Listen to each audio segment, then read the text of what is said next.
President and CEO of CBS News and Stations announced today that she will step down. Wendy McMahon is departing ahead of a pending merger between CBS News parent company Paramount Global and Skydance, and amid a $20 billion lawsuit filed by President Trump against the network.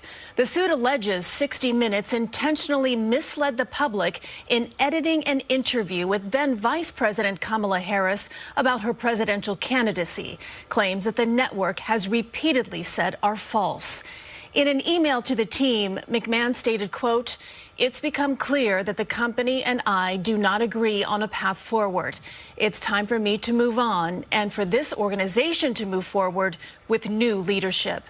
Paramount CEO George Cheeks expressed gratitude for McMahon's leadership and vision in a memo announcing her departure. They're calling it the purge. CBS News is crashing. Trump's massive $20 billion lawsuit against the news network just claimed yet another victim, and this is the biggest one yet. CBS News top boss, CEO Wendy McMahon, has just announced her resignation amid mounting internal and external pressures tied to Trump's massive mega lawsuit. Did I mention it's 20 billion? Yeah, billion with a B. Now, this lawsuit that was filed by Trump in response to 60 Minutes deliberately and deceitfully editing Kamala Harris's ridiculous answers in that disastrous interview with her just days before the election. Kamala Harris gave answers that were so embarrassingly cringeworthy that CBS editors literally had to completely edit the interview so as to make her look and sound more intelligible. Check this out. It seems that Prime Minister Netanyahu is not listening.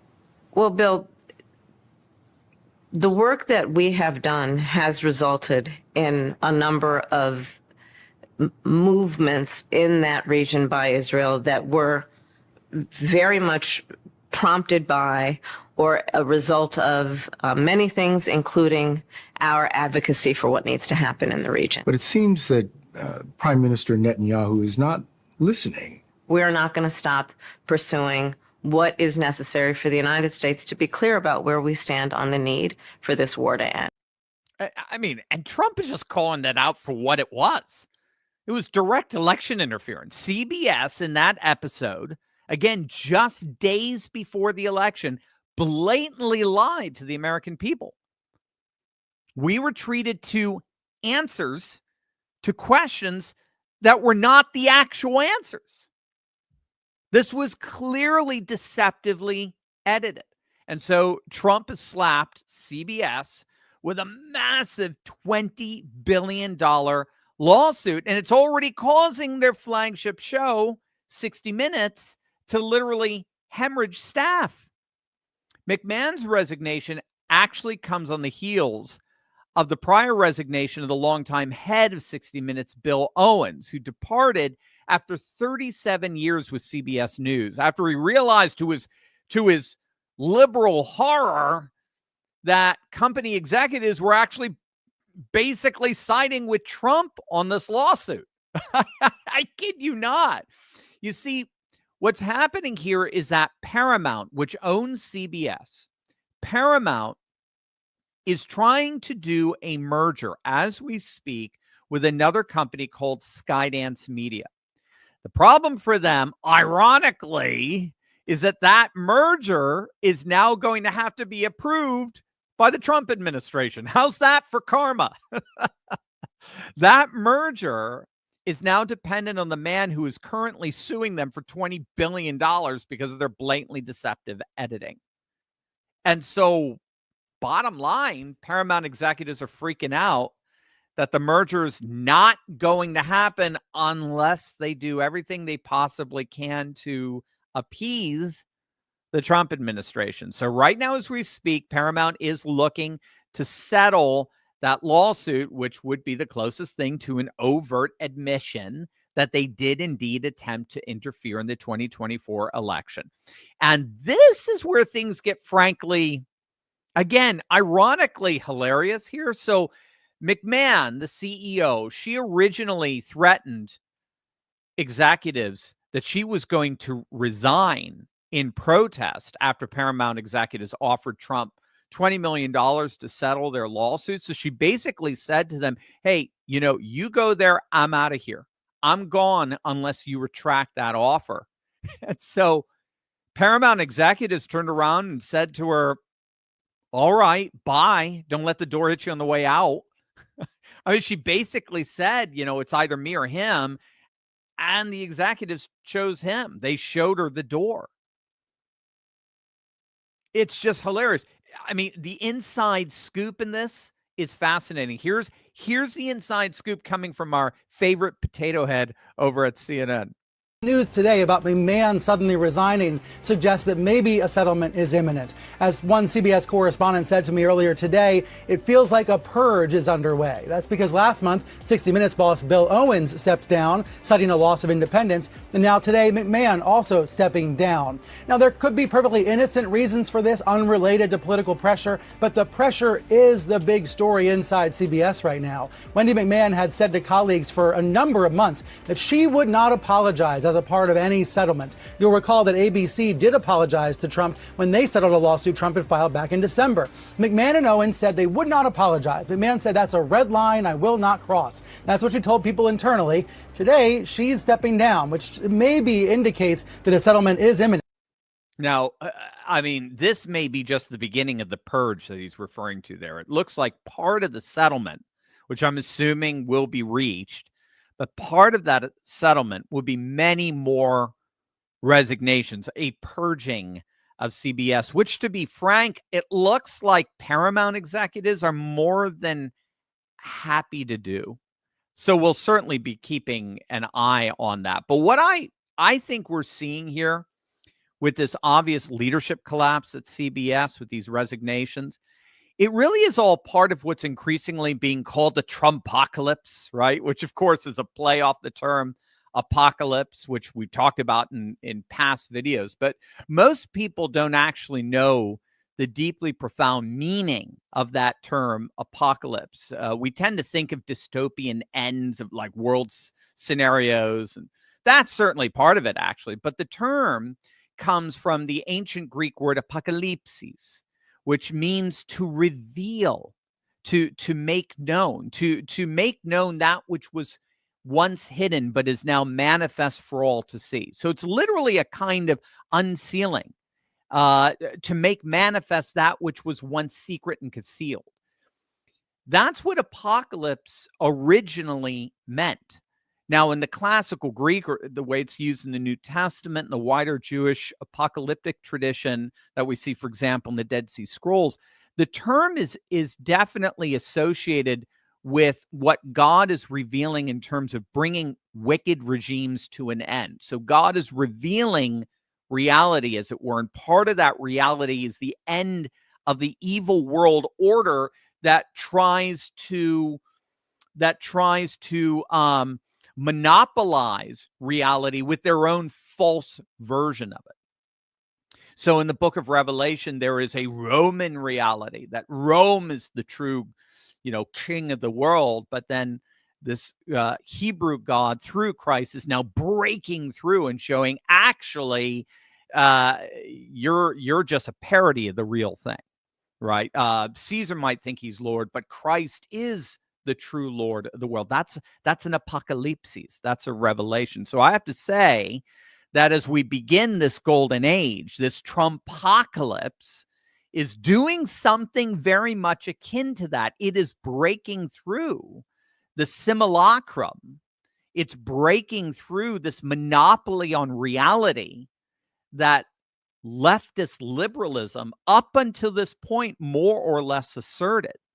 And of course, I mean, in many ways, the Trumpocalypse was first used with the advent of Doge, when Doge began revealing just how seedy and corrupt DC swamp really actually is.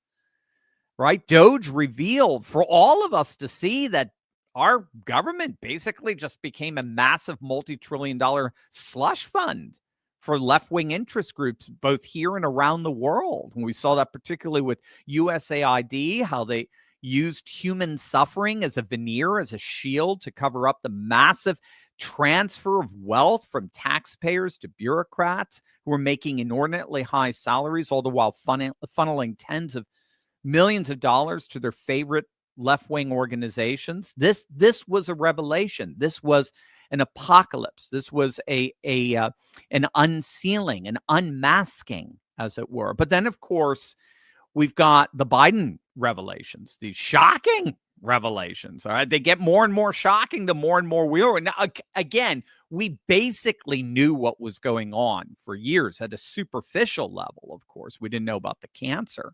although we did seem to give it away in that video in 2022. But this is what's so key with the Trumpocalypse. Now, it's not limited to us anymore. It's not limited to the seers. It's not limited to the monasteries or the mystics, right? The true believers. Now everyone is seeing it. Everyone. Did you see the latest with Whoopi Goldberg? I think this was just today on The View. Check this out. There has always been a mass trust issue because politicians, media, nobody does what they're supposed to do. Now, I say, for me, listen, he's 83, so he's a little stumbly, he's a little rumbly. I can't point to anything that he's done as that he did. No, but that he's running for his next 4 years. But I'm saying, I want, not you, but I want somebody to tell me, well, when did you know it was bad? If you knew, why did you wait? Yeah. So can I answer that, Can though? I get in He for a said second? that it was after he moderated the debate. Can yes, but that's not, I'm sorry, baby. That's not what I'm talking about. I'm talking about if you're telling me that hundreds of people knew that he was not able to do his job, then where the hell was everybody? He did his job. What have we been saying for 4 years, right? 5, if you include the candidacy. I mean, so now Whoopi is upset that the legacy media, the very legacy media that she's been shilling for over a decade, didn't tell her something was mentally and physically wrong with Biden, as if she couldn't see it. I mean, you literally can't make this stuff up. Now, even Whoopi Goldberg is now asking, where the heck was the media in all of this? Why was I being lied to? You see, this is the Trumpocalypse. We appear to be living in a period of mass revelation where the darkness is coming to light. And now, as we argued in our first video yesterday, this Biden bombshell, I mean, it's absolutely blowing apart whatever shreds of credibility that the legacy media had left in the eyes of more and more people than ever.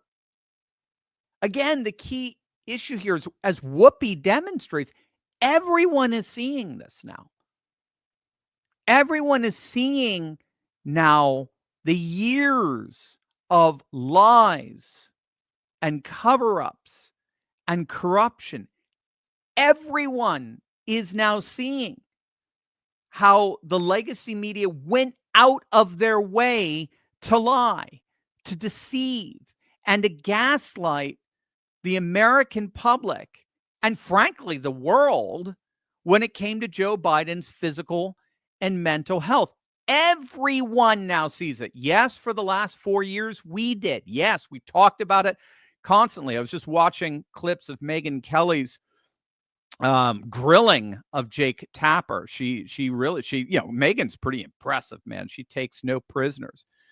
But she was like, look, we've been talking about this in our space, in our podcast, YouTube, social media space, right-wing space, all over the world. We've been talking about this for 4 years. We knew he was not cognitively fit. We knew that during the campaign. He was kept in his basement 20 minutes away from here, for heaven's sakes. Everyone knew it. Everyone. And everyone here in Wilmington knows how corrupt the Biden family is. Everyone. And yet crickets, nothing.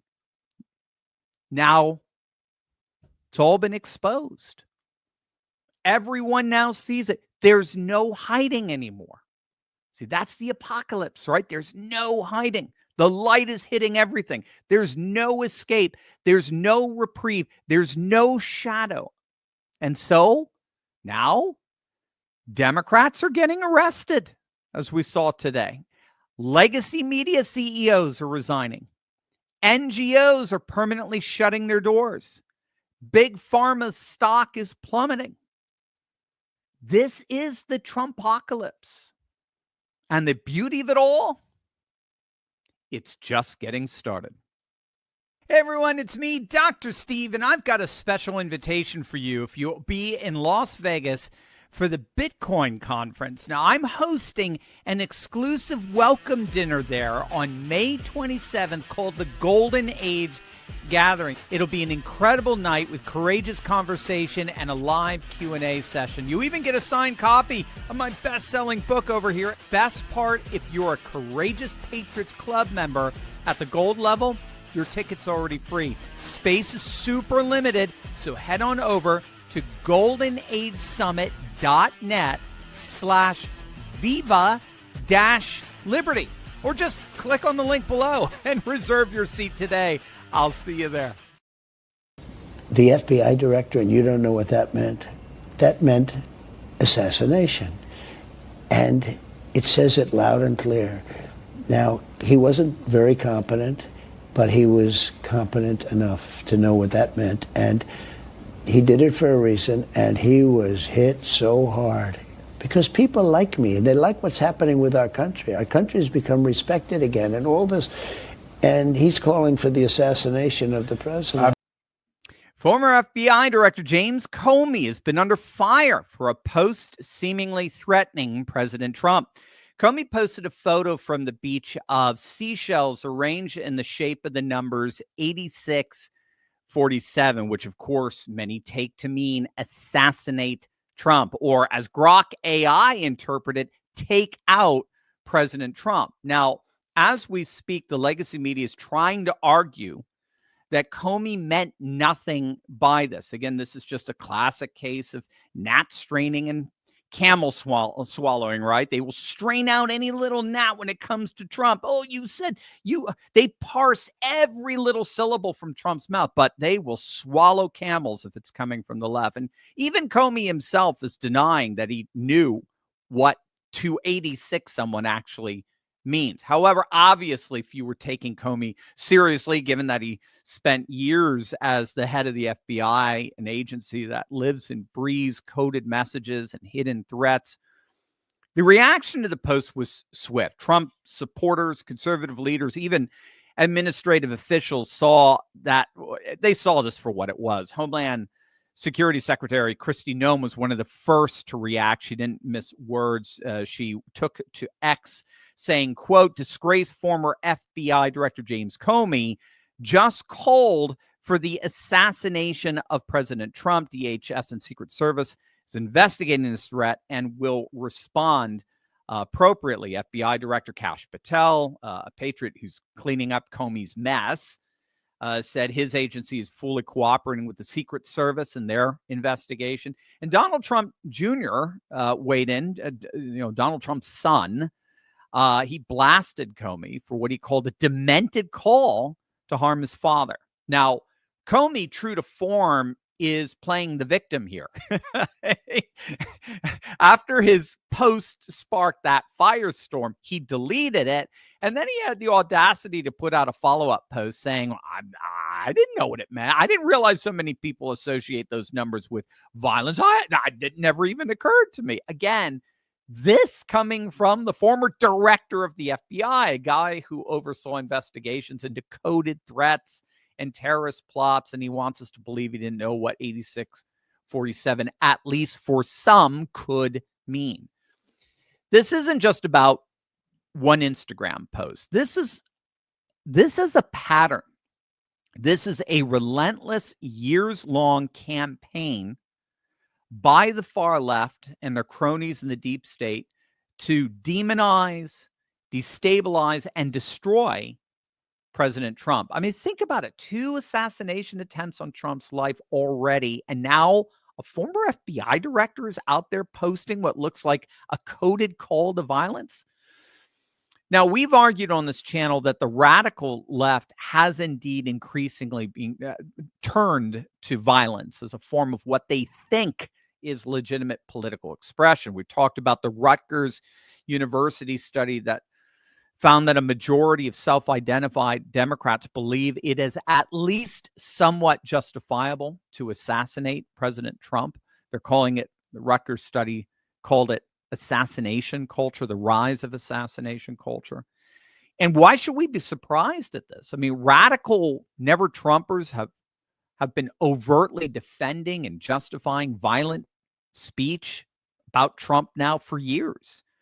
And yet, particularly for us as conservative traditionalists, this actually raises the question as to how free speech ends up playing into all of this. You see, some are actually claiming that prosecuting Comey for this post is an infringement on his freedom of speech, very similar to the argument made against deporting pro-Palestinian international protesters here in this country on a student visa.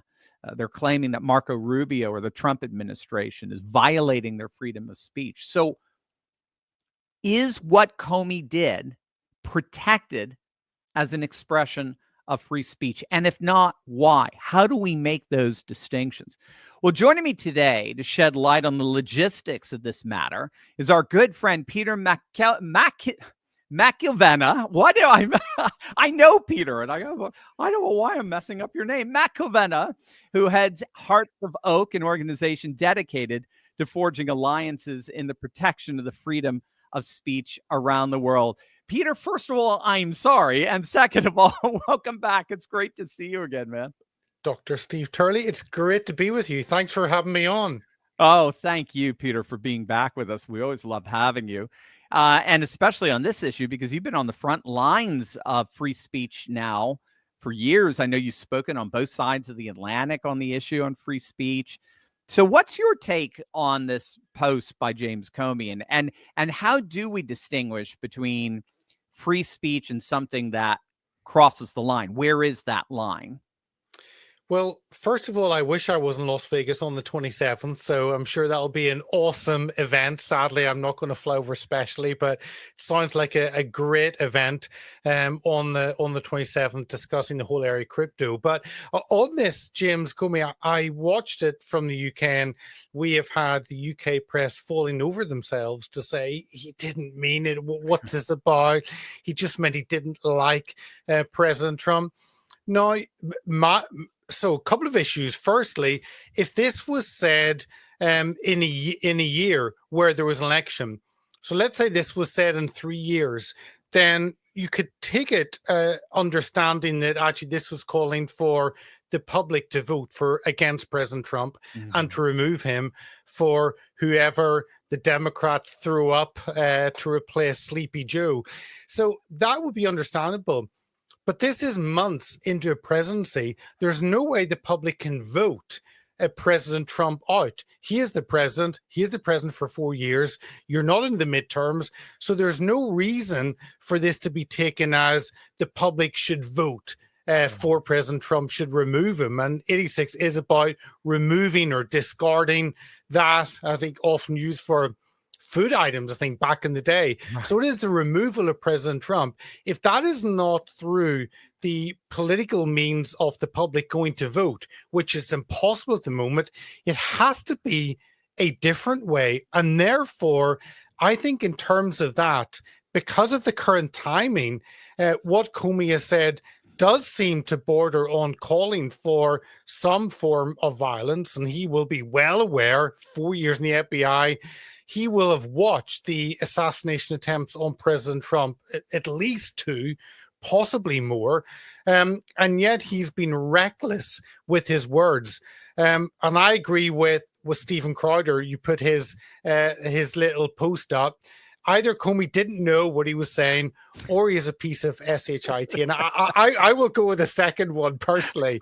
But that's watching it from afar. And to me, the line is, calling for violence against an individual, to me, that's a normal position of most individuals.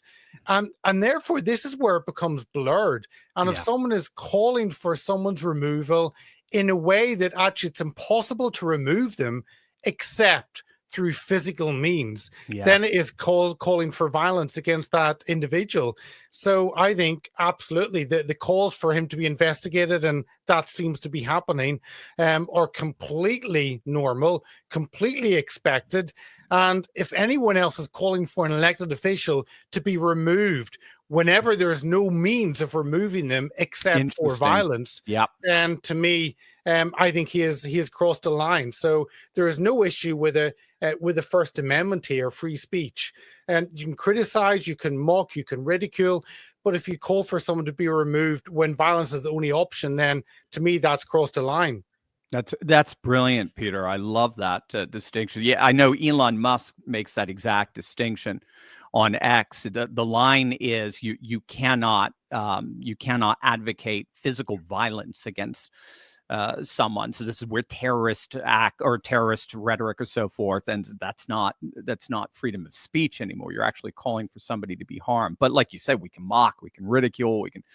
I mean, that gives us tremendous amount of latitude to speak, and it certainly wouldn't justify what we'll talk about in a moment. Some of the crackdowns in Europe against the populists who are just simply speaking out and saying enough of this elitist establishment that's selling our cultures out.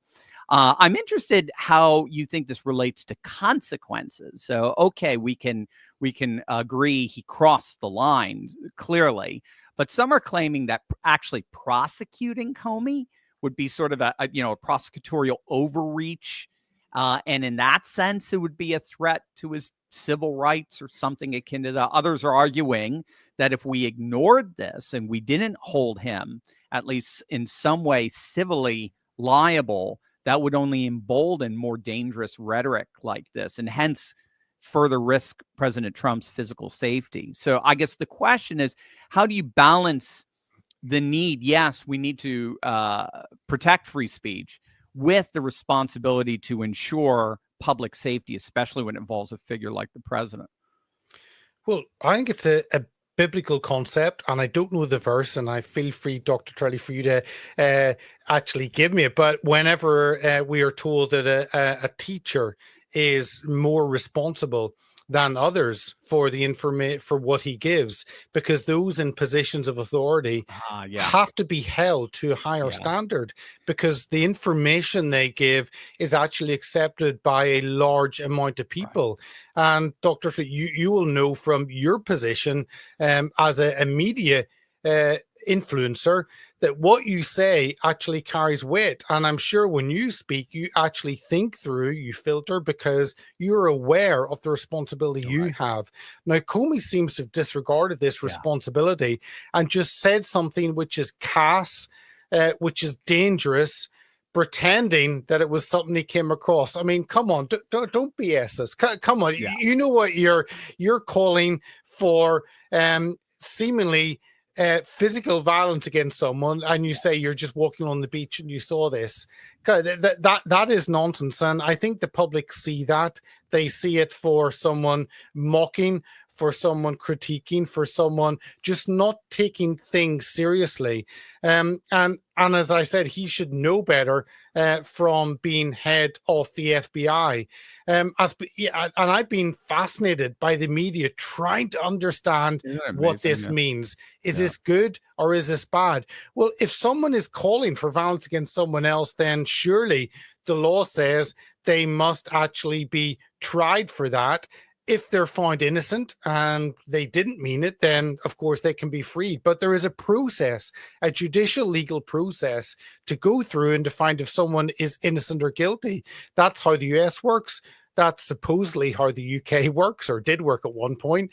So I think absolutely the evidence has to be put on the table, and he is responsible for what he says. He is followed by many, many people, and we've seen the huge response to this. If it was me who said it, the response would be much less. It's because he has a position that actually what he has said means something, and that's why he has to be held accountable. So absolutely, this should be investigated, and if it is decided that actually he is calling for violence against the president, then of course he should be held accountable for that. Yeah. It's just so fascinating too, just as you're even talking about it, sort of the double standards, the semantic double standards that we see on both sides of the Atlantic from the media. You know, whenever Trump says anything, they have the strictest, the most constricted semantic range for what he could possibly mean. I remember when he gave his speech in Michigan to the car manufacturing union members, the auto members, and he said, you know, if she wins, or I think at the time it was Biden who was running against him just several months back. If he wins, it's going to be a bloodbath. It's going to be a bloodbath. Now, what he meant, of course, the context is you guys aren't going to, you're not going to have any jobs anymore. You're going to see globalism on steroids and forget about it. And you just saw, again, the media bend over backwards to say, no, there's only one possible meaning he could have there, and that's a new J6. And it's going to put J6 on steroids, and there's going to be all this violence. While at the same time, whenever Biden spoke, I mean, when he barely spoke even, you know, and Kamala spoke, and just some of the most strange turns of phrase, they would just give them the most, you know, the most generous and wide semantic range possible. So and we're seeing it right now with Comey. 86 can mean so many things. What are you talking about? Whereas if it were Trump, it could have only meant one thing. So I think that double standard really comes out with the legacy media. You know, your organization, Hearts of Oak, you're based in the UK, my ancestral homeland. What is the status of free speech there from your vantage point? And what threats to free expression are you seeing emerge? Because it does seem like there's some very concerning trends going on. Well, I wish that I was based in the US with the First Amendment and the Second Amendment to protect the First Amendment. So sadly, we gave away what was a Second Amendment, and then we find the First Amendment is gone. So that is a warning to you in the US that you need to be able to protect and preserve that freedom of speech, because it doesn't happen automatically or naturally. And there may become a day in the US, who knows how close it is, when you cannot rely on the legal system. And that was why the founding fathers put those articles together to protect your freedoms. We don't have any of that in Europe. We have zero freedom of speech codified in any documents, in any constitutions in the UK or all across Europe. And I'm just back from your extremely hot part of your country in Florida, actually speaking on the assault on free speech. And I talked about censorship and surveillance and Islam. And those seem to be three of the big threats that we face in terms of freedom to speak. I love that. And our governments have collapsed. They have used censorship, obviously, during the COVID tyranny. It was wow, let's actually see what we can do. And people were pushed to the limit and accepted that. And that happened during, on the censorship side. But then we have the surveillance system, which has been rolled out frighteningly, and people have accepted that in terms of CCTV, in terms of 15-minute cities, in terms of congestion zones and low emission zones with cameras around, in terms of low traffic neighborhoods with cameras around to track you. And we find these cameras work 24 hours a day, not just for the time of the restriction of that zone. So they are happening. And then, of course, the Bank of England were, I think, the first central bank to push central bank digital currency. So we have all of that happening. And in the UK, we've got we had over 1,000 people arrested in the demonstrations, some of them riots, many of them peaceful, against mass immigration. And today we had the case of a lady who she was jailed for 2.5 years for putting a tweet up, deleted the tweet, and the court ruled actually she has to stay in jail for 2.5 years for putting a tweet up that she deleted. She has apologized, she removed it. It's irrelevant. So we have that. The flip side of the freedom of speech is the surprising result today that Tommy Robinson actually, it was overturned. And I was today with Ezra Levant from Rebel News. Oh, and great. Yeah. Actually, we saw that victory today, and he's going to be released the end of the week. So that was a surprise. Wonderful. In the legal system. But we have this huge battle. We saw it in Romania. The Romanian elections originally got cancelled. The rerun happened. Who knows whether that was being correct or not. We saw Marine Le Pen obviously being restricted running in France. And although she won, she wasn't allowed to win. We see the FPÖ, the Freedom Party in Austria winning the election and not being able to actually take government. So we see across Europe restrictions on speech and people told it's the wrong view. Or if Germany, the Alternative for Deutschland, are polling number one in Germany, if there's an election today, they would win in Germany. And there, the discussion is whether they're classed as an extremist far-right organization that would restrict their ability. So that's the election side. We obviously have the monitoring individuals on social media. In the UK, we've got 30 arrests a day in terms of people saying things online that the police or the government don't like, and the police are sent to arrest individuals.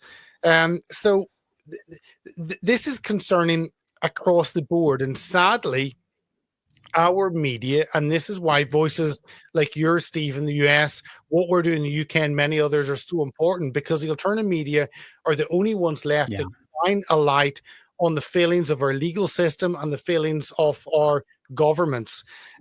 Legacy media are completely silent, probably bought by advertising, which we saw under the COVID tyranny. And therefore, the alternative media are the only ones that actually are raising the alarm on these issues. And I've been really surprised at the case of Tommy, 200 days in solitary confinement for putting up a video. 200 days by himself, locked away, no contact, because he put a video up. And many of our legacy media say, you know, it's not right, but, you know, he's a bad one. So exactly. But if you don't stand up for freedom for someone you dislike, it will come to you and you look around and there's no one there to stand up for you.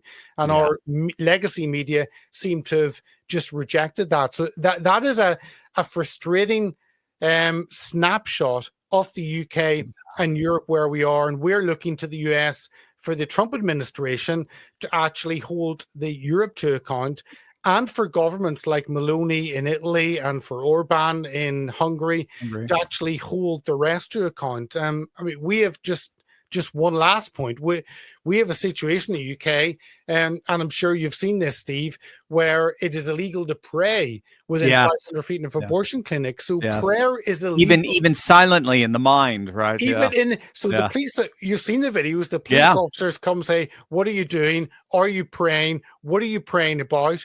Therefore, we need to arrest you. So in the UK, silent prayer is illegal if you're 500 feet from one of the 180 abortion clinics or something like that we have in the UK. And sadly, the church is silent. The legacy media is silent. This was put in by a conservative government, and it's just been made worse under a Labour government. So, we are in dire straits in the UK. So we're looking across the pond, as always, for some common sense, for the fight back for freedoms. I think MAGA is not going to just change America, but it will change the world. Yeah, mega, make Europe great again. Well, the good news, I'm sure you've been following some of the polling, and European polling tends to be pretty good. It wasn't in Romania, unfortunately. We'll have to see why that is. But I see that that conservative, the heirs of that conservative government now, I believe, are in fourth place. Did I see in terms of popularity? So Reform is crushing it, and then you got Labor, and then what do you have? The Social Democrats? I forget what's the Lib Dems are middle of the road. They don't know what they think. Literally, right. They're just right. If you don't know who to vote for, come over to us, right? And then the Tories in fourth place. I mean, I'm just like, my heavens, how? If you had told me that a year ago, I wouldn't have believed it. But wow, 0 seats is coming to 4 right in front of our very eyes. You know, just on that issue, the Conservative Party, the Tories, they're the most successful political party in the Western world. They've been there for just under 200 years, and now they've been decimated. So it looks like that too. Every empire has its time and then falls. And I think we are seeing the Tory party have their win, and they're disappearing in the UK. Thank God for that. Yeah, crumbling into dust. And it's a tragedy. It's a tragic story. I mean, right? Don't they go back to the Middle Ages in many ways? This is just by far the longest party.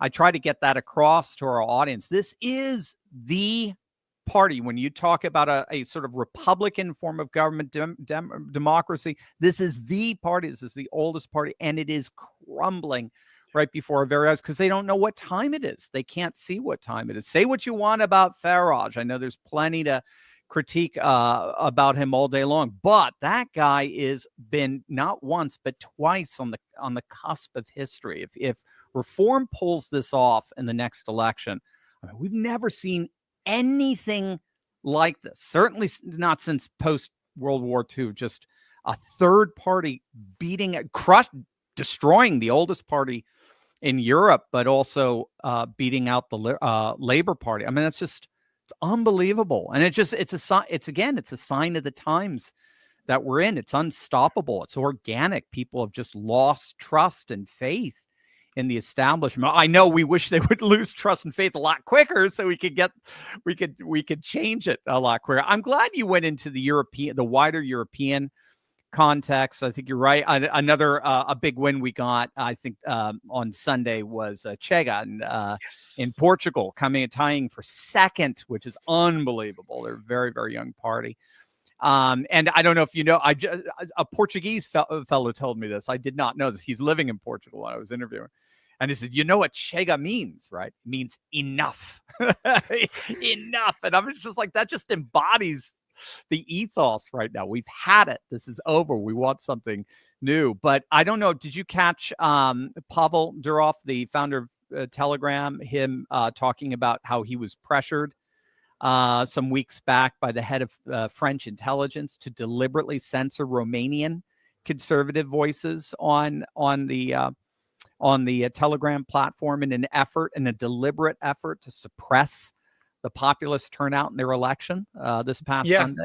Yeah, I saw that, but obviously Pavel was arrested in France. What was good? It was the end of summer, was it last year? I guess so. And of course, the thing, and in my speech stateside, I made the point that actually Macron didn't do anything by himself. He is a weak individual. He's a weak leader, and he would have only done what actually he was told by NATO or the Obama-Biden administration. Therefore, that was not an attack on free speech from France. That was an attack on free speech from forces larger than that. And I think it's a warning, because I think maybe in the US, you looked at that and saw, oh, this is an issue in Europe. They're squabbling over free speech. No. This was Pavel going from Dubai to Paris when he landed, being arrested under orders, not of Macron, because Macron doesn't make orders. This was orders of others. So it does seem as though it was the White House. I called it the Biden-Brussels alliance. Yeah. And it's stunning what an indictment that he had more free speech in Dubai than he did in France. I'm trying to come up with an alliteration. I can't think of a French city that starts with a D, but yeah, he has more freedom of speech in the United Arab Emirates than he does in Europe. It's insane. And I would never want to live in the Middle East. When friends say they've gone over there through because of tax reasons, you have zero rights as a non-Muslim. You will find yourself on the edge of that Sharia law. And yet, you're right. The weird part is that he does have more rights there than he does in a European country. And I've talked to many people, especially in Germany and Austria, who are afraid to speak because they've had their free speech curtailed and they know they could be arrested. But we're the same in the UK. And I wish that one of the things I wish is that actually the trade deal that the US made with the UK, I wish that had been tied to free speech issues. Sadly, it wasn't. But I do believe there's enough pressure in the White House to actually push the UK government for that free speech. And JD Vance, of course, doesn't hold back and didn't hold back when he had Keir Starmer there in the Oval Office. So I believe that pressure is still there, and that will continue. And Keir Starmer will do what he's told to do. He's a weak individual, just like Macron. So I think pressure from the White House will actually produce positive results in the UK. Yeah, no, I couldn't agree with you more. And I just think this particularly this economic Anglosphere that seems to be forming, which I'm very, very excited about, will only be a positive, a net positive culturally for the UK. And that it's going to, hopefully, if we can hold on to this MAGA moment for the indefinite future, then that's only going to help our fellow patriots across the pond, no question. Because again, it's just do you guys want to continue this great relation? Because I really don't like what I see you doing over there. And I don't know if I want to do business with people. I could see Trump, or like you say, JD Vance coming around saying, I don't buy that kind of stuff. I never see them doing that like with, Saudi Arabia or anything like that. But definitely with our fellow Anglos. Yeah. Come on, guys. What are you doing? Also too, it may just happen with in the next election, if reform rocks it, I'm assuming if they don't get an outright majority, they're going to have to coalition with the Tories. But my heavens, if they win to the level that it looks like they can win, if they can hold on to that momentum, things look pretty good. I know Nigel's been very disappointing with things like with Tommy Robinson and so forth, but nevertheless, it's just like, I'd much rather have that than Keir Starmer on steroids, for example. No, I agree. And at the moment, it's looking like Nigel will be prime minister in 2029. That's kind of what it looks like. 4 and a bit years ahead to a general election, they're polling top and with a majority. And that's why the Conservatives are so afraid. That's why Labour are so afraid. And that's why Keir Starmer suddenly talked about immigration, about sending people back. Shock horror. And he said so many issues within his own party because he's concerned at that attack on the flank from reform from Nigel, and I'm just my line on Nigel, not say all I think, but is actually Nigel would be better, but we need a heck of a lot better to actually fix the UK. And I don't want a sticking plaster over. We need utter reform. And just like Trump has gone in with all those executive orders, and he is beginning to fix it from the ground up. And I worry if reform got in, they would make some good positive changes, but it's not enough. You need to fix the very foundations of the country. The structure. You need to go right to the whole media side. You need to go right to teacher training and the education side. There's so many areas. And I worry it'd be tweaking here and there and wouldn't be enough, but it would certainly be better than what we have. But we'll see. 4 years is a long time politics. Absolutely. No, and again, would you say, when I saw Keir Starmer talking about closing borders, I think I just let out a laugh just like that. Whoa, it really works. Political pressure really works. It's impressive. But one of the things I think of, it's almost, and I'm being just crassly simplistic here, but it's almost like it's a 1-2 kind of punch, using the boxing metaphor. So Trump 1.0 was the left, but Trump 2.0 is the right hook. It's the knockout punch. And so perhaps, it's, I think in many ways, maybe, I don't know, maybe Salvini and Lega, when they had their joint government with 5 Star, maybe that was the left jab, but maybe I could even see Giorgia Meloni a bit of a left jab. I could see Nigel Farage the left. It's the beginning of the overall reformation of the system, but it does seem to take time because Trump wasn't doing anything like he's doing right now in Trump 1.0. In 2017, he was good, but he was just constantly hampered. He had no friends in Washington, D.C. Ted Cruz hated him. We wouldn't even endorse him. They were all laughing at him behind their back. And I'm talking to like people like Paul Ryan and Mitch McConnell. They're like, the city's going to eat you alive, which in some ways it did. But then you needed that. And then you needed some kind of disaster like Biden to just underscore the political power of the MAGA movement. And so it does seem it needed sort of this twofold approach, as it were. I just noticed Meloni, for example, is being very smart. She's got to keep Ursula happy, but she's doing what she can, particularly on the moral side of things. Very Christian conservative stuff going on in Italy. But she's pretty tame when it comes to borders and economy and so forth. But I think, again, that's all just revving up the Italian population for the next phase that hopefully is happening soon. And it may be somebody else, but to really take this all the way. But again, that you run into so many. You guys don't have this problem anymore in the UK, at least I guess for the most part. But they're constantly running up against the wall of Brussels. I mean, just Brussels just can crack down on them anytime, like what we saw with Romania. No, exactly. And I think if President Trump had been allowed to take office in 2020, then actually we would be in a different situation. Yeah, you wouldn't go through the horrendous disaster that Biden has been for your country. You would have been spared that, but Trump would have gone in with maybe a lot of the baggage in the administration that he maybe had in the first term, and he wouldn't have gone in all guns blazing. And you've got 2020 to 2024, 4 years of actually preparing, where the 2016 election was a win, maybe surprised many people. The 2024 was planned.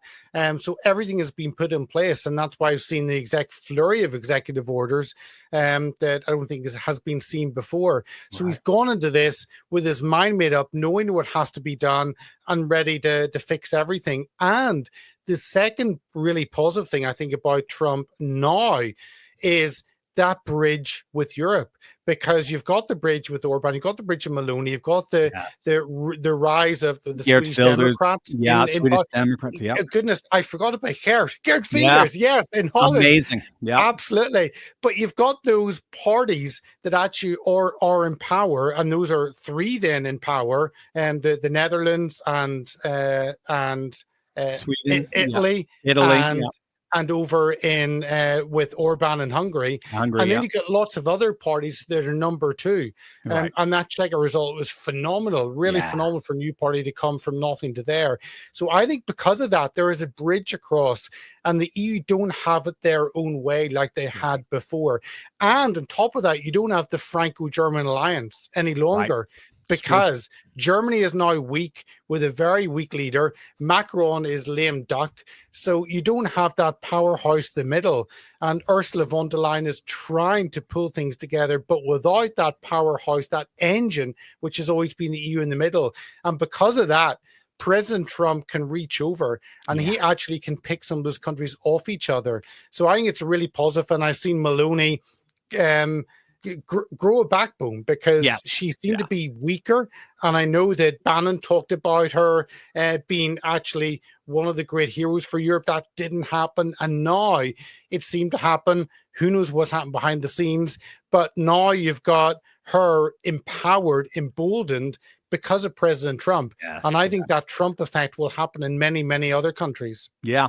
She was one of the first world leaders sitting across from Trump at the negotiation table, saying we're here for Italy right now. Obviously, everything has to get green lighted, as we say, by Brussels, but we're here to show our alliance and our fraternity with Trump and the MAGA movement. And I remember her talking about civilization. We wanted to make civilization great again. And it's just amazing. Again, like you said, it's just absolutely amazing time we're in, where just the alliance is either at number one, where they actually are controlling the government, or a very, very close number two, where they're poised to do it, or in Austria, where they should have been running the government, but got thwarted. But their poll numbers, just the Freedom Party's poll numbers, just keep going up and up and up. So, and AFD as well. The very fact, to me, one of the big game changers was the Elon Musk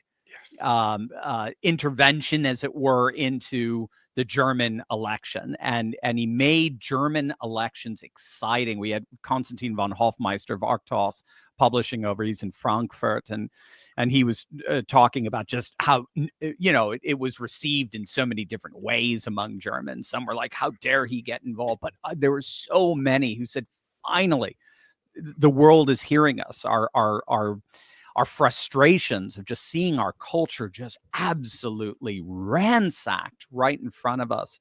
And when that happened, you could tell Ursula and everyone, all the bullies in Brussels, were just like, what is this Trump administration? When J.D. Vance was in Munich and he wouldn't even meet with what's his name, Olaf Scholz at the time, he said, he's out of here in a couple of weeks. And so he's hanging out with Alice Weidel of AFD. I mean, this is crazy. The vice president's hanging out with the AFD. I mean, these are just game changers. We couldn't have imagined this months ago.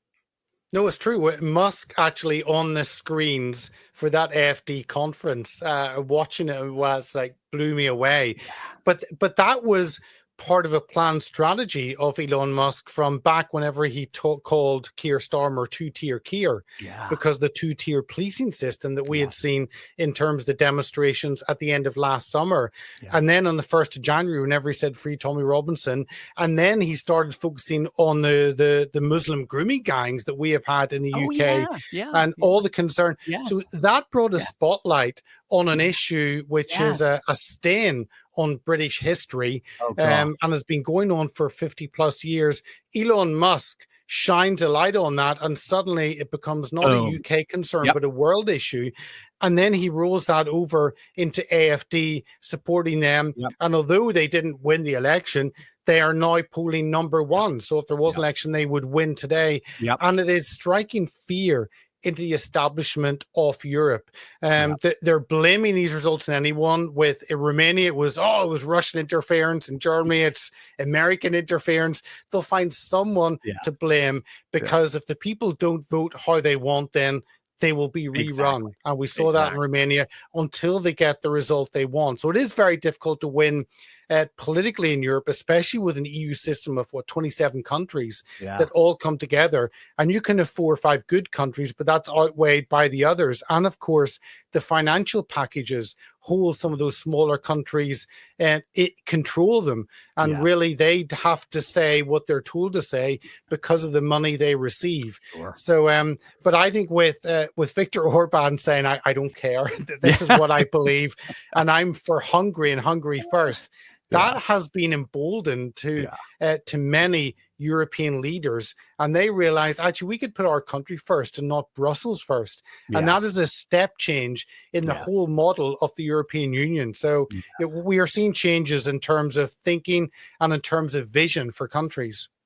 That's what I was going to ask you. So what do you think? Are you optimistic about the future free speech on both sides of the Atlantic? I mean, we're living in a rapidly changing world, an amazingly changing world.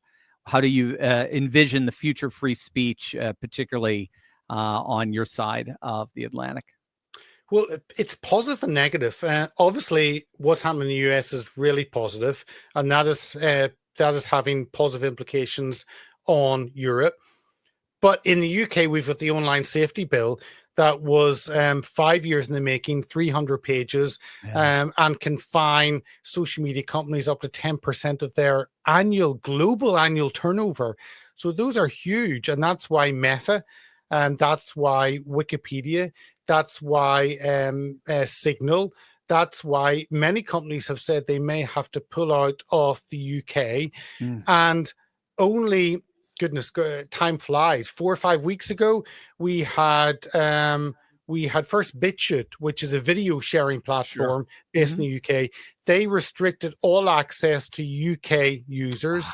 And then I think Gab was next, and they restricted access again to UK users. And that is where we are going in Europe, because they cannot cope with the mass amount of requests for data that governments are imposing on them. Right. And then that's the UK. And of course, in Europe, you've got the Digital Services Act that was brought in only days after the UK brought in the Online Safety Bill. And all this is termed in terms of protecting children online. Who can argue? I mean, you've got COSA, the Kids Online Safety Act or whatever, that's passed the Senate by a huge majority middle of last year, and now goes to the House. And seemingly that will pass, and that will put huge restrictions similar to what we have in Europe. And it's going to be interesting. That's going to be a huge clash between your First Amendment rights and social media and individuals and what happens there. But in the UK and in Europe, we are seeing massive censorship in terms of what can be said online. And all in the UK, it's in terms of whether someone may be offended by someone. An offense is impossible to disprove. If someone says I'm offended, how do you prove they're not? It is performative impossible. In that sense. Exactly. Exactly. Its own reality. Yeah. It's impossible. So in a court of law, you have no standing in that. So, of course, the other person wins, because if they say they're offended, then they're offended. But our legislation in the UK says, if I think someone else is offended by what Steve says, then that's fine. So no one has to be offended. It's that someone feels someone may be offended. That is the threshold that we are at. And that was put in by a so-called Conservative government, has been reinforced by a Labour government. And we have known crime hit incidences. I think 250,000 people are on that database for crimes that are not crimes. And how can the police actually prosecute you and the courts have you on a database if you've never broken the law? And yet it's, well, this person, because of their thinking, they may break the law, and therefore we need to watch them. So it's this censorship mixed with surveillance, which is hugely dangerous. And I don't know where we're going to go in the UK. We don't have a political way out, certainly not for the next 4 years. And reform, Nigel Farage had been silent on the 700 political prisoners that we have in jail because they said hurty words online. They've been fairly silent. And what happens in Europe, it's country by country. Some countries are good, some countries are bad. So in the US, it's wonderful. In Europe and the UK, it's a very mixed bag. So we'll see. It's basically watch this space and see what happens. Yes, absolutely. Well said. I just, as you were talking, just my mind, I see two layers. I see this overall, it's like, why do I have a pie analogy in my head, or a mince pie? So you've got the crust, you've got the layer, and then underneath it all. But as it's cooking and as the pressure inside, it's growing. And I'm just seeing the more they try to crack down, the more populism just continues to rise, particularly among young voters, which is very exciting. We've just been seeing, we saw it here on this side of the pond with Canada, where just the boomers are just absolutely dedicated to the liberal international order. They do not want to let that puppy go. Whereas the young people are very prone to voting popular. They don't even see it as right and left. They just see the establishment as rusty and falling apart, and they want some new life and new blood and the like. So that's the exciting thing that I see, particularly across the pond, is I see the populist movements rising. They are growing, and it is exciting. Just from 8 years ago, they were just fringe parties. These were really just small. Five Brothers of Italy were getting 3% if they were lucky. And now they're running the show. So it can happen very quickly. So, Peter, we've got your links down below, but where would you like people to go to just keep up with your amazing work? Well, they can. We do shows every Monday, Thursday, Saturday, 3 p.m. Eastern. You can watch on the website, heartsofoak.org. We're everywhere at Hearts of Oak, except X, where it's at Hearts of Oak UK. We also stream on Steve Banner's War Room. So you can find us there on Rumble and on Getter. So, yeah, all over. And we have a fantastic mix of US and UK. On yesterday, we looked at Israel. And the attack in Israel that's coming from some sections on the right. And on Thursday, we've got Brand Ferry talking about the whole crypto market and the blockchain technology. So we end up talking about different things every time. And that's what I love. And every time I talk to someone, I realize how little I know because they are the experts. So it's good fun. We're just about to hit 300 guests. And of course, Steve, we've had you on a number of times. And it's always good to have you. So thank you for your time today. Oh, thank you, Peter. And guys, definitely check out Peter's channels. Click on the link below. Make sure you subscribe. Amazing stuff. Yeah, I know I get a lot of feedback on this channel, particularly from our American audience, that you very much appreciate how I keep you abreast of what's happening in the UK and in Europe. Well, hey, you can go you can find out where I get all my info, right? You can go to Peter's channel directly. His various channels and check it out for yourself. You'll love it. Peter, let's have you back real soon. Thanks so much, man. Thank you, Steve. Hey, everyone. It's me, Dr. Steve, and I've got a special invitation for you if you'll be in Las Vegas for the Bitcoin conference. Now, I'm hosting an exclusive welcome dinner there on May 27th called the Golden Age Gathering. It'll be an incredible night with courageous conversation and a live Q&A session. You even get a signed copy of my best-selling book over here. Best part, if you're a Courageous Patriots Club member at the gold level, your ticket's already free. Space is super limited, so head on over to goldenagesummit.net/viva-liberty, or just click on the link below and reserve your seat today. I'll see you there. All right, guys, we got our hotline questions to answer right now. 717-844-5984. Call in any question that you have. Try to keep it to about 30 seconds, and then we'll feature it in our Tuesdays and Thursday night live shows. So call our hotline at 717-844-5984, and here is our first caller. Hey, Doc. First of all, thank you for all that you do. My question is in two parts. I know that the United States Congress has the authority to remove a sitting member of Supreme Court. At least I think that's correct. If it's not, please let me know. And in U.S. history, has that happened? Has the United States Congress come together and removed a Supreme Court member? Thank you for your time. Thank you for the show. Thank you for all the information. Thank you for the work you do, brother.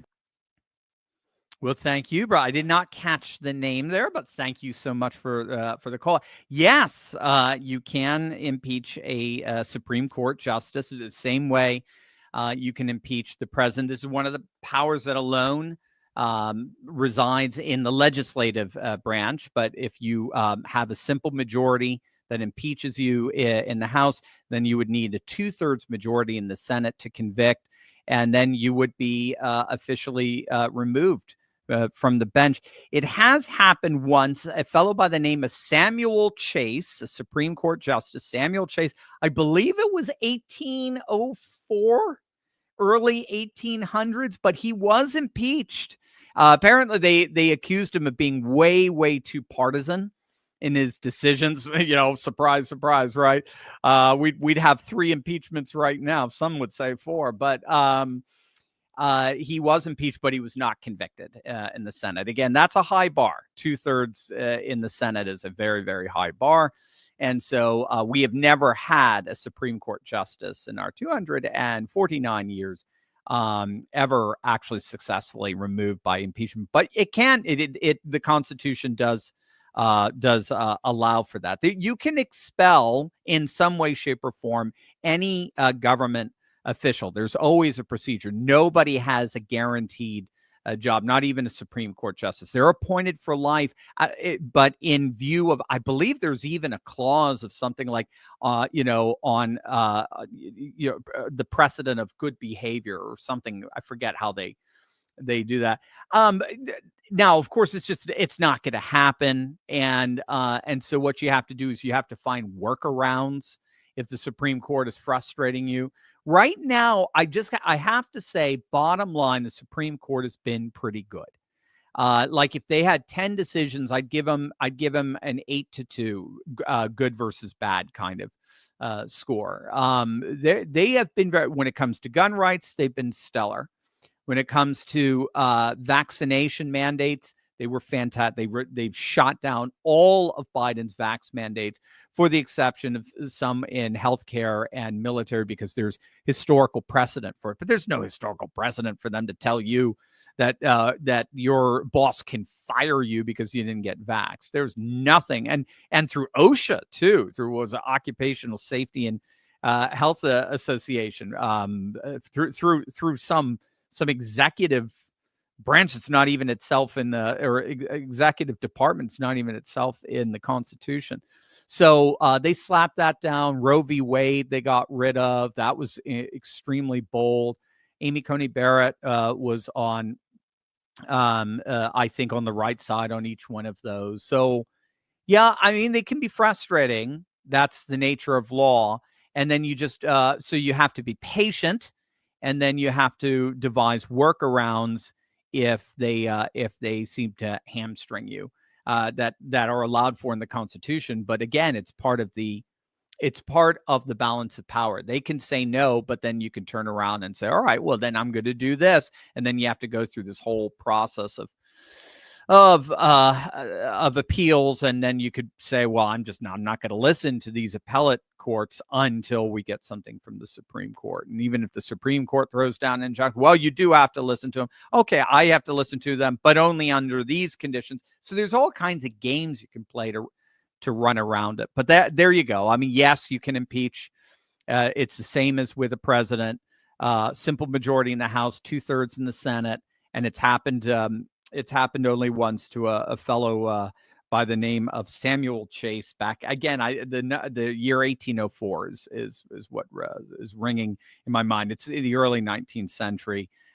He was impeached, but he was not convicted. Dr. Steve Carroll. My name is Mike Barbosa. I'm from New Jersey. I love your show, love your commentary. And by the way, we also love Lancaster County. So if you ever have anything happening, let us know. We'd love to see you out there. I have one question. It's about God intervening with Trump and the way he's delivered basically the world through the miracle millimeter with Trump. And if we look back in the Bible, and like with David especially, many different times David had gotten away from death. And it was basically like the skin of his teeth, kind of like Trump. So my question is to say that, how do you feel knowing that God has intervened to deliver the world, not just America, but the world through Trump? And how do you see going forward? And the only thing I want to say is just that we as believers in Christ, as his people, that we can never stop praying, especially now, to him for his mercy and to look out for us, because the only reason that we got here right now is because of God's mercy with Trump. Yeah. And I think it'd be a terrible mistake if we as believers were to forget and stop praising God and stop worshiping him and giving him our thanks about what is going on. Obviously, we need him now, even with all this craziness going on with judges and everything constantly pushing back. But Satan is never going to stop, so there'll always be pushback. But that's it. Just my question regarding God and where you think it's going and where we as believers should continue with our faith in God in this crazy times that we're living in. Thank you very much, Dr. Charlie. Thanks for everything you do. You're great. Bye-bye. You're great, Mike. Thank you so much for that call. And I love that miracle millimeter. I want to remember that. That's beautiful. That would be an amazing title for a book. Yeah. Well, obviously, you know, the video I did on, he was shot on a Saturday. So I was in New York at the time, came back, did the video on Monday morning. And yeah, that was the theme of my videos. Is God showed himself to the world. The world witnessed a miracle. You didn't really need eyes of faith to see it. I mean, it was just so obvious that, and then the iconic photo, you know, we got afterward. The only thing that's missing there is I think it was Pastor Doug Wilson who said the only thing that's missing in this iconic photo is a bald eagle flying over right at the exact same time. I mean, it is, you know, there is no way humans could have scripted that, but God certainly could. And he scripted that beautifully. And we knew he would win. Elon Musk that night tweeted out, Donald Trump just won the presidency and I 100% endorse him. It was a game changer. It is. And so that leads to the second thing. And I think it contributed inordinately. And I really have to see if there's been any studies on this. Maybe I'll just have to do my own. But it contributed inordinately to what scholars are calling remythologization that's happening today. So Trump isn't just a president right now. And I think you caught it. You know, he's not a president. Well, Mohammed bin Salman in Saudi Arabia said it best. He is the true president of the world. President of the United States is too small. He's reorganizing and recalibrating the world right now. That is what he is doing.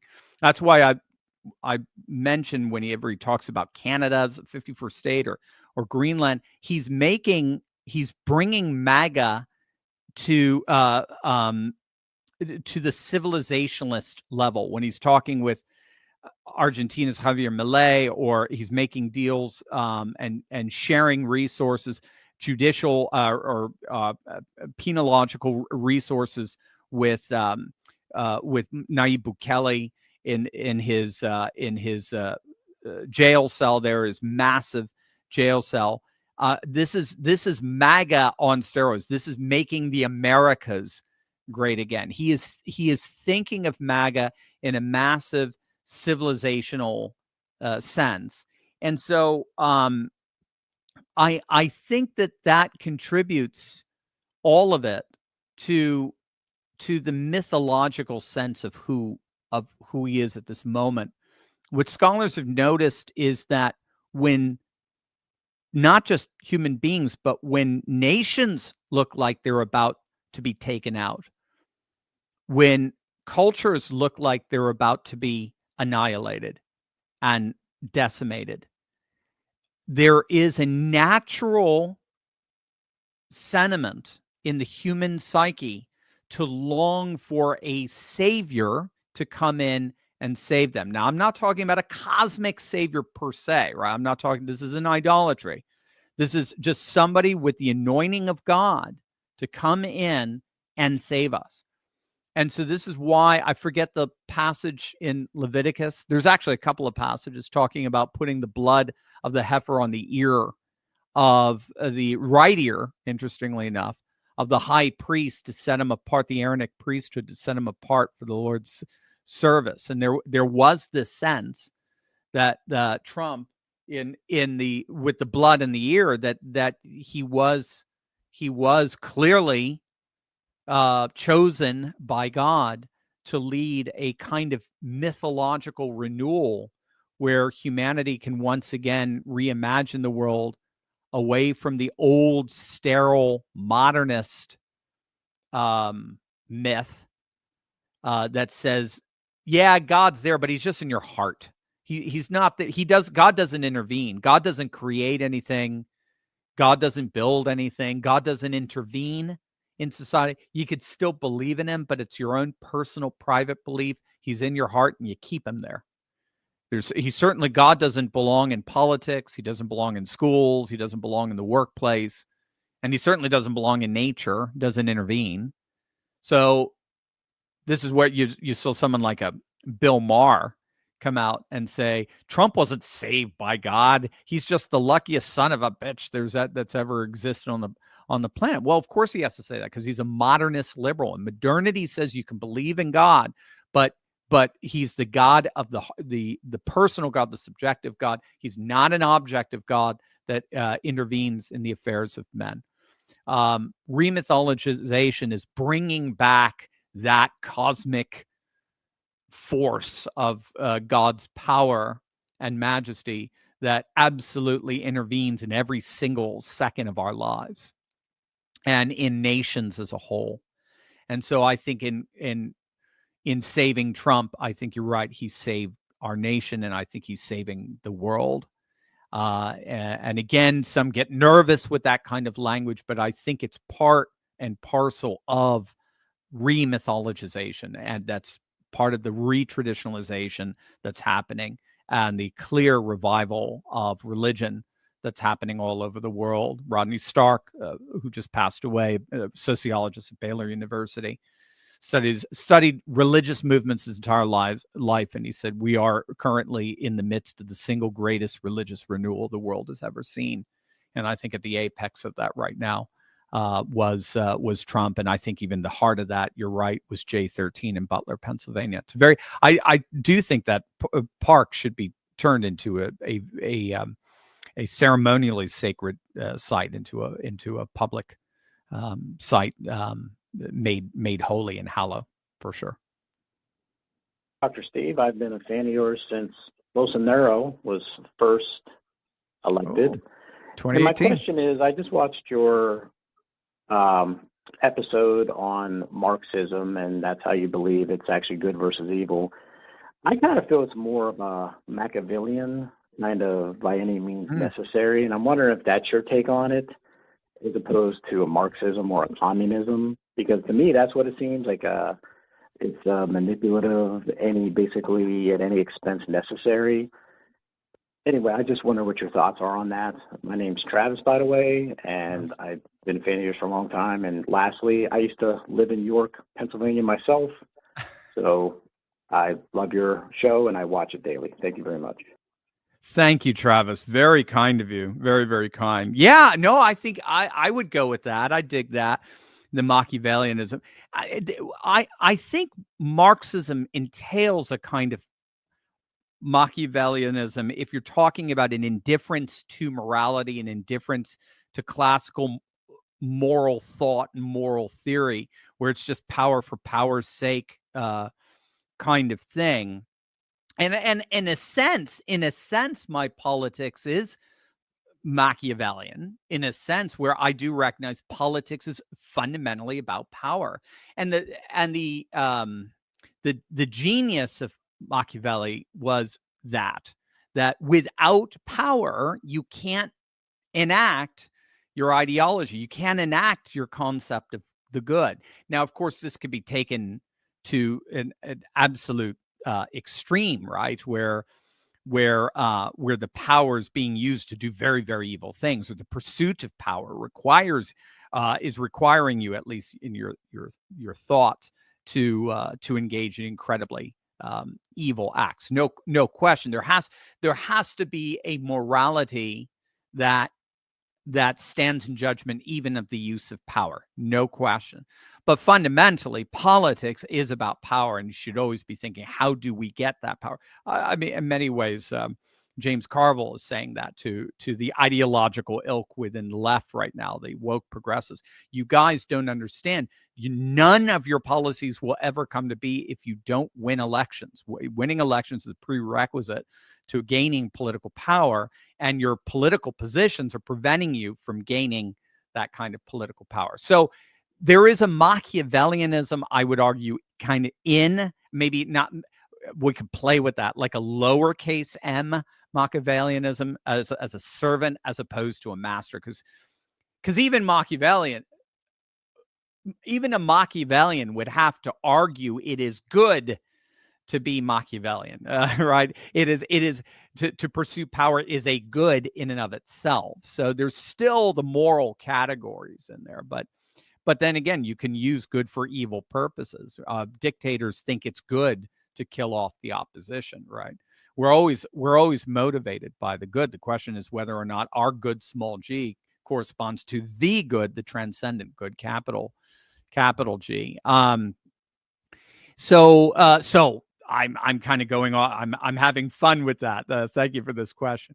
What I like about the Marxist paradigm is the Marxist gives us the binary that Machiavelli doesn't give us, to my knowledge. And the binary, instead of good and evil, it's oppressed oppressor. It's victim victimizer. So then those become parasitical, as it were, of good versus evil. And they can't think of good versus evil apart from that. And then they appeal to a Machiavellian quest for power in order to be the dominant ones. That's the key with Marxism, is Marxism does not get rid of the oppressed oppressor binary. Marxism simply replaces who the oppressor is. And so that's what the Democratic Party's, why when it comes to power, it becomes so radically oppressive in the name of rescuing the oppressed. And so they believe that is a justified oppression that oppresses the oppressor, as it were.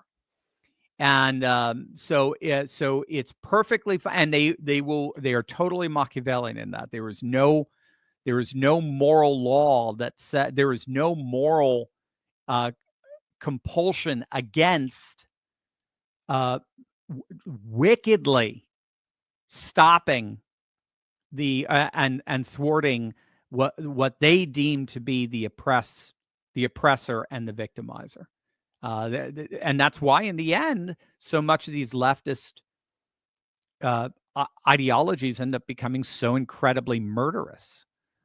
That's just the way they work themselves out. They think, again, Christ talks about this, that they will think that by persecuting you, they're doing God's work.